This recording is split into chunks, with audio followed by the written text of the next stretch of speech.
Pode passar. A questão, a preocupação dessa apresentação para o secretário, para vocês aqui, é qual? Contextualizar como a gente era em arborização, como a gente ficou, mas a questão também é dar uma luz no fim do túnel, trazer uma proposta, soluções, o que a gente pode fazer para transformar essa realidade, o que a gente encontra. Especificamente depois do levantamento do Censo da Arborização, a gente passou a estabelecer diversas parcerias entre a sociedade civil, tentamos contato com o poder público, a maioria sem sucesso, mas alguma coisa engatilhou, que foi a autorização dos locais de plantio. Foi composto um grande grupo de formadores de opinião, técnicos, voluntários, cidadãos de diversas áreas dispostos a ajudar na difusão do conhecimento em arborização. Então começamos a bombardear a mídia e a estar difundindo sempre o conhecimento quando a gente saía na rua, em manifestações, etc. Outra questão, pedidos de esclarecimento contínuos ao DPJ sobre as extrações e podas irregulares. Essas solicitações foram encaminhadas à Câmara, foram encaminhadas ao prefeito, mas não houve respostas condizentes ao que foi solicitado. Árvores extraídas que chegaram com respostas do tipo: não há árvore lá. Se a árvore foi extraída, não há árvore lá, então a resposta não é condizente. Então, como cidadão, é muito frustrante preparar todo o processo, ir atrás e receber uma resposta dessa. Por quê? Não há interesse que seja apurada a condição, a questão de multa, a reversão do quadro. Porque o interesse é ser replantada uma nova árvore nesses locais. A divulgação das informações técnicas e educação ambiental direta com a população. Outra questão importante, o plantio técnico de 265 árvores na calçada do bairro Cambuí e Mediações, que é o projeto Cambuí Verde, que vou entrar em detalhes, que era o quê? Criar uma mudança de paradigma nesse panorama que foi traçado de canteiros ineficientes, espécies, de transformação que pudesse servir de exemplo.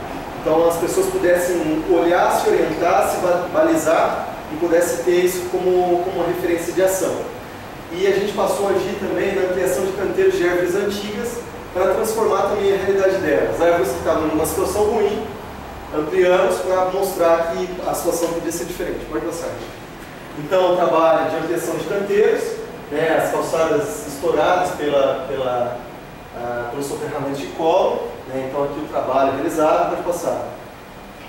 Como ficam essas árvores depois, o trabalho também de forração com grama amendoim, que é uma espécie importante porque ela é leguminosa, espécies leguminosas puxam o nitrogênio do ar e colocam na terra, é um adubo natural. Então a função dela era forrar, dar pouca manutenção. Dentro do quadro que a gente precisava, foi pensado tecnicamente o seguinte: um canteiro, uma condição técnica, mas o menor custo para a gente conseguir criar um modelo de replicagem, entendeu? Replicar. E com essa estrutura a gente teve um grande sucesso. Pode passar, gente. Então, totalmente sentado e passando a ter vida depois. Pode passar. Antes e depois, pode passar. A questão dos nossos plantios, a criação do projeto Cambuí Verde, que foi depois do censo. De início a gente contava com a sociedade civil a mesa do Cambuí, que era o seu Vitor, ele era um jardineiro específico para fazer o plantio, tinha as orientações e tal, e depois a gente evoluiu com a Resgate Cambuí, com a questão da participação comunitária, que eu vou entrar também em detalhes. Aqui, só por curiosidade, a dona Olga, ela está com mais de 90 anos, e ela foi também uma das grandes...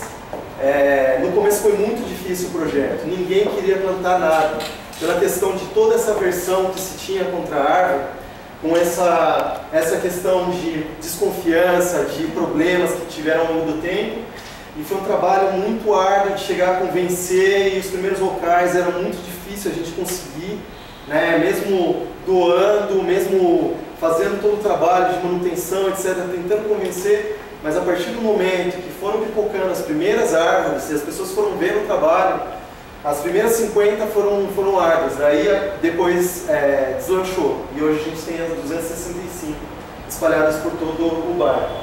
com reflexo, né, aí elas ainda eram jovens, né, aqui é na Santos Dumont.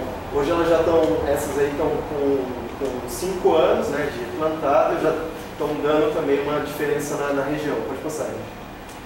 O trabalho de mutirão, o objetivo do projeto passou a ser qual? O resgate das informações que nunca deveriam ter saído do acesso à população, né, de como se plantar árvores de maneira técnica, eficiente, de maneira a preservar a estrutura dela e de uma maneira que a população abraçasse o projeto e a árvore. Então a árvore é de cada cidadão e eu sou participante desse processo.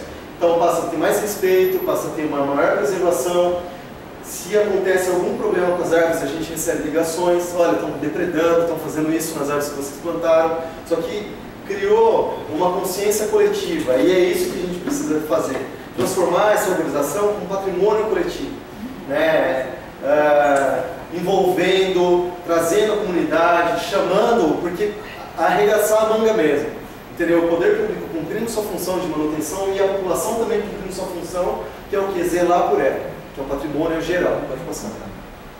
Crianças, idosos passaram a se envolver também, alterando essa imagem, né? Como eu falei, deletéria, negativa, que traz problema, etc. A árvore trabalhada da maneira correta, da maneira técnica, da maneira efetiva, ela só traz vantagem para a gente. Quando se deixa Deus dará, como a gente chama, só tem consequência negativa. Lógico, tudo é assim. Se a gente não reforma uma casa, ela tem a decomposição natural pela exposição do tempo e ela vai chegar ao ponto da queda e desabamento.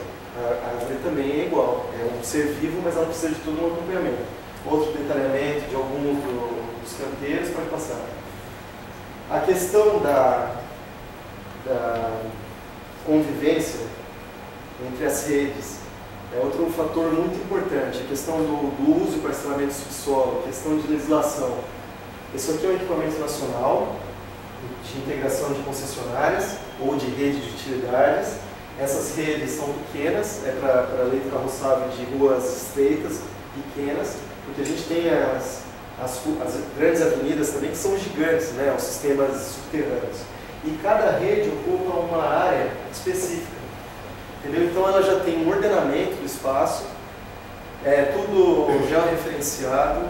Você tem um problema de manutenção, você vai direto na rede que está com problema, você faz a manutenção, você consegue visualizar essa rede, faz a manutenção preventiva e não tem os problemas que a gente tem hoje de um sistema obscuro, que a gente chama também.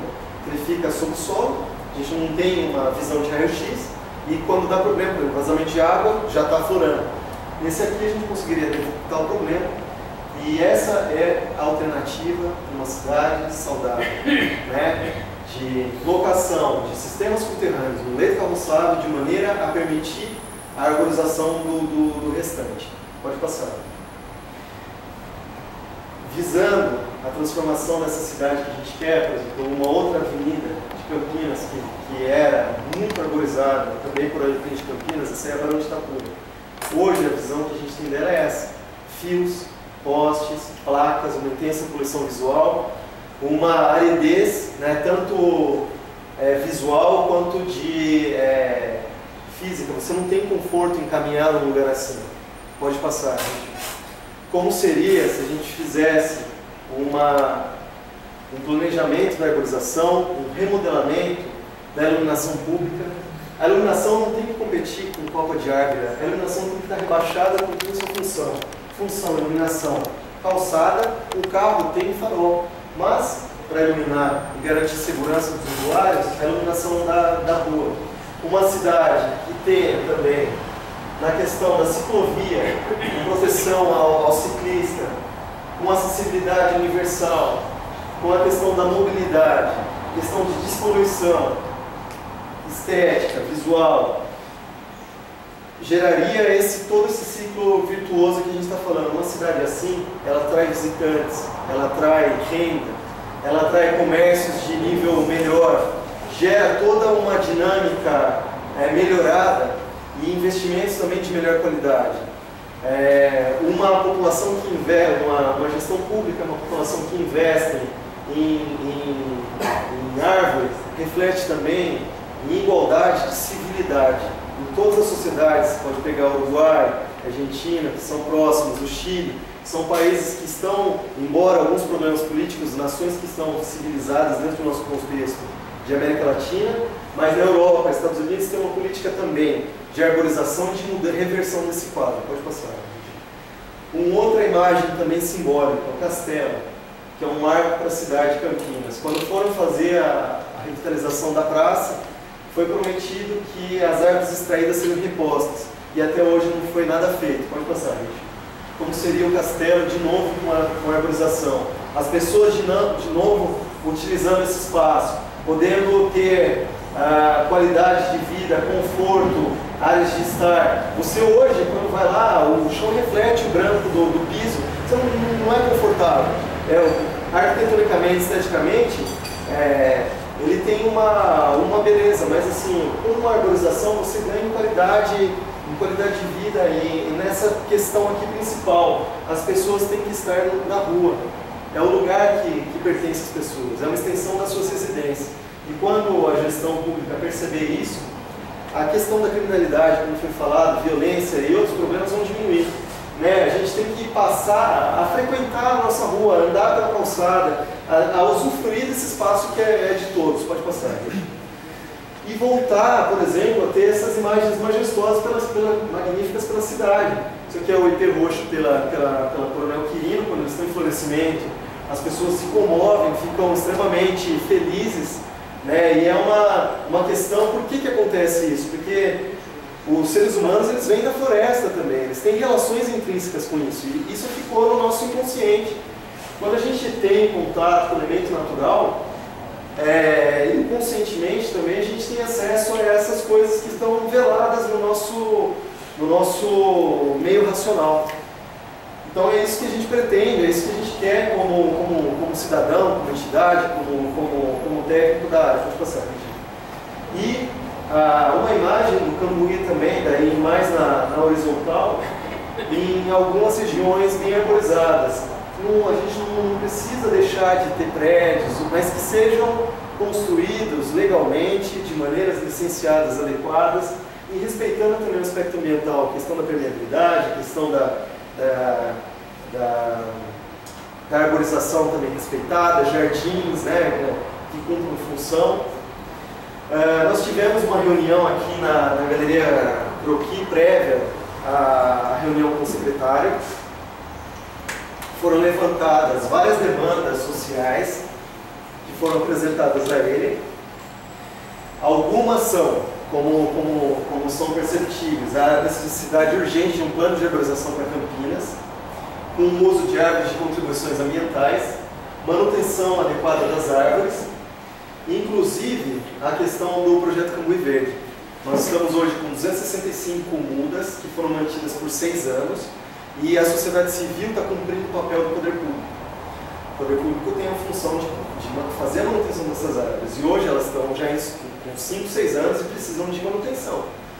Que nós, enquanto sociedade civil, não temos mais condição também de tanto pé para realizar.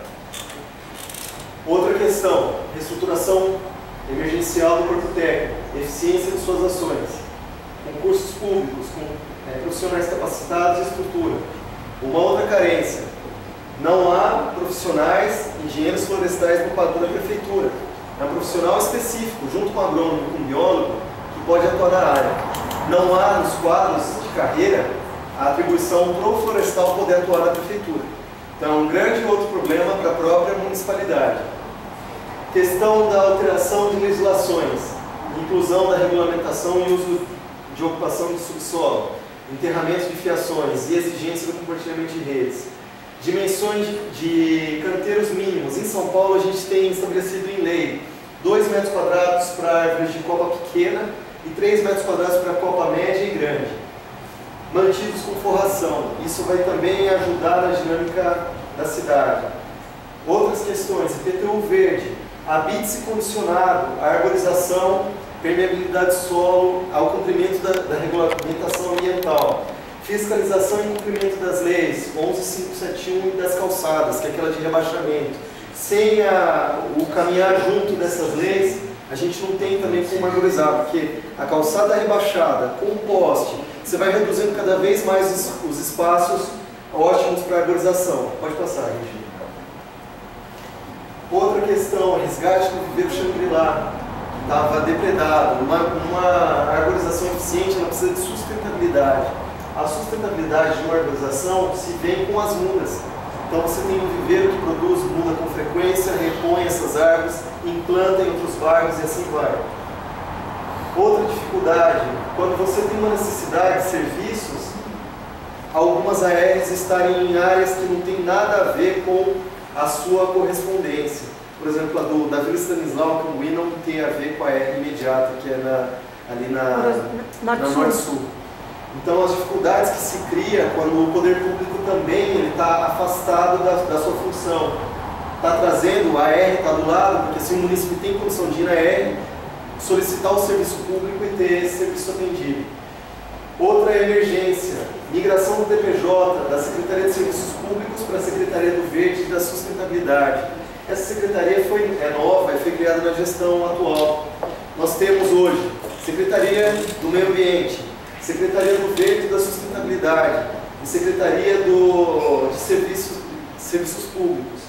O DPJ está vinculado a serviços públicos. Então toda a estrutura verde está desmembrada. Então como que se pode dar uma condução, uma linha mestra de objetivos se todas as secretarias estão competindo entre si? Foi exposto esse assunto diretamente com o secretário, já foi levantado também outras vezes, a questão da unificação e uma questão de política também, que quanto mais secretaria se cria, maior quantidade de cargos comissionados, maior a ingerência sobre a atuação da política do órgão e se consegue atuar menos tecnicamente. E é isso que se precisa. O órgão verde tem função técnica. Sem função técnica, se cumprir função política, vereador indo lá reclamando, distração e não sei o quê. Ah não, porque a maior parte das reclamações é distração de poda. Então nós temos que reverter essa política, essa politicagem também envolvida com a questão da arborização. E uma delas seria traçar uma linha mestra de uma secretaria específica. Foi apresentado para ele a questão da Secretaria do Verde de São Paulo. Tudo do verde é interligado, animais, poluição, arborização, então pertence a tudo a uma secretaria. Você quer se reportar, é a Secretaria do Verde. E aqui, o Verde Sustentabilidade seria um nome adequado para uma possível unificação de todas essas funções que são necessárias.